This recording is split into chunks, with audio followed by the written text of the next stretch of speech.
Hello everyone, once again welcome to my channel. There are lots of problem while speaking English. Actually मैंने बहुत सारे ऐसे videos भी देखे जिसमें हर एक बोलते समय बहुत सारा ग्रामर पढ़ाते। जब बहुत सारा ग्रामर आप लोग पढ़ते हो तो आपका कन्फ्यूजन लेवल बढ़ जाता है। किसी किसी के मन में तो ये भी आता है कि इंग्लिश बोलना है मतलब ग्रामर को सीखना पड़ेगा, ओके। लेकिन मैं आपके लिए बता दूँ, communication is the very different part and to learning the grammar is also very different part. अगर आप अकॉर्डिंग टू ग्रामर सीखने जाओगे तो आप इंग्लिश कभी भी नहीं बोल पाओगे, इसलिए directly you have to speak in English. लेकिन छोटी छोटी सेंटेंसेस, बहुत there are very short instructions, if you just follow them daily then you won't get any problem, you won't get any problem, single problem you won't get in your life. So क्या होता है, English बोलते समय अगर छोटी सी instruction का मतलब आपको समझ में आ गया और बहुत सारे कुछ ऐसे कॉम्प्लिकेटेड वर्ड्स होते हैं या डेली वर्ड्स होते हैं, उनको अगर आपने डेली कम्युनिकेशन में यूज़ करना शुरू कर दिया तो आपका इंग्लिश का लेवल अच्छी तरह से बन जाएगा। हाँ, एक ही सेंटेंस को किस तरह से बोला जाता है, मतलब there is the single sentence. एक सिंगल सेंटेंस है, मान लो कि समझो मुझे रिक्वेस्ट करना है तो मैं इस तरह से भी बोल सकता हूँ, please help me, excuse me, please help me. मैं सेकंड सेंटेंस भी बोल सकता हूँ, yes can you help me please. Third sentence भी बोल सकता हूँ, हाँ will you like to help me please, would you like to help me please if you don't mind. तो इस तरह से सेंटेंस को बनाया जा सकता है। लेकिन ये बात की बात है, पहले एक सिंगल सेंटेंस तो बोलने की कोशिश करो। अगर आपका सिंगल सेंटेंस परफेक्ट आ गया तो फिर उसको ग्रामर के हिसाब से आप उसको कन्वर्ट कर सकते हैं। या वही मैं इस चैप्टर में बताना चाहता हूँ कि there is also the importance of the such words. ऐसे वर्ड को कहाँ पे इस्तेमाल करना है वो हमें सीखना है। So once again welcome to my channel.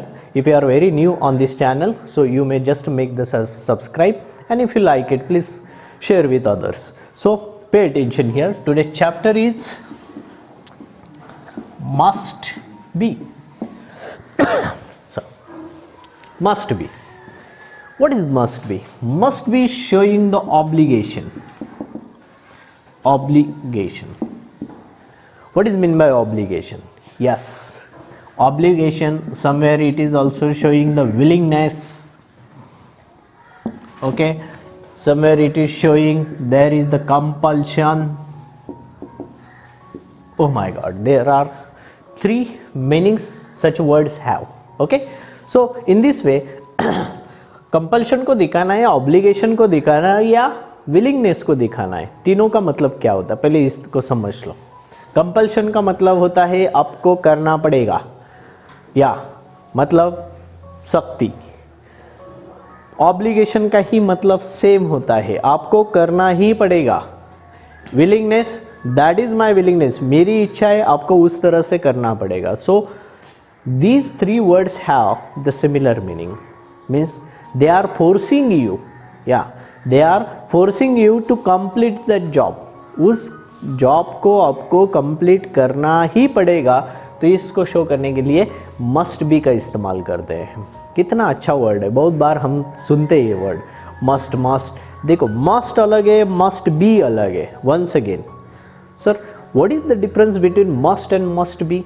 Must showing the obligation that action should be completed, मतलब वो एक्शन को कंप्लीट करना है तो उस टाइम मस्ट यूज करते हैं।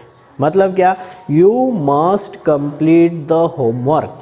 सी the sentence, I would like to write down here, you must complete, homework की जगह पे मैंने अलग वर्ड लिख दिया यहाँ पे, task. Okay, you must complete the task and you must be first finisher. Now see the difference between these two sentences. First is showing the must showing the activity in, what is the activity? Completion the task.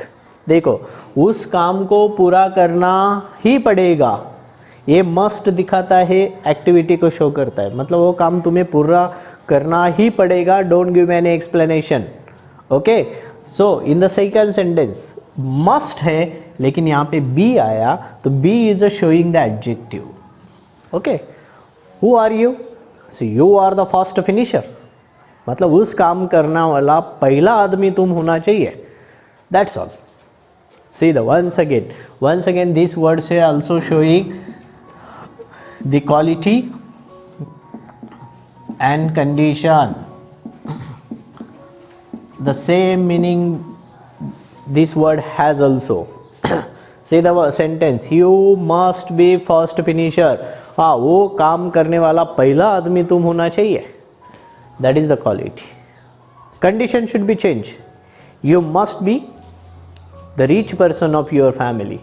हाँ, तुम तुम्हारे family के सबसे पहले अमीर आदमी होना चाहिए. So you are going to change the situation, yes you are going to change the condition and you have that quality, you can change it. So in this way both words have the different meaning. If you are putting must it shows the activity and if you are showing the be it shows the you are the very different one. So it is adjective. ध्यान में रखो, अगर must आता है तो action आना चाहिए, लेकिन मस्ट बी आता है तो somebody should there, कुछ ना कुछ उधर होना चाहिए according to the noun. Noun के बारे में जो भी कुछ बोलना है तो वो प्रेडिकेट के पार्ट में आना चाहिए. So in this way there is the difference. इसीलिए मैंने बोला कि कम्युनिकेशन को सीखते समय हमें इन बातों को ध्यान में रखना ज़रूरी है. अभी देखो, इसके पहले हमने कौन से वर्ड पढ़े. Once I would like to revise them. Okay, first one is can be. Can be showing possibility. Can be मतलब हो सकता है. Could be मतलब हो सकता था. May be मतलब शायद हो सकता है. Might be मतलब शायद ही हो सकता है. और must be का मतलब होना ही चाहिए.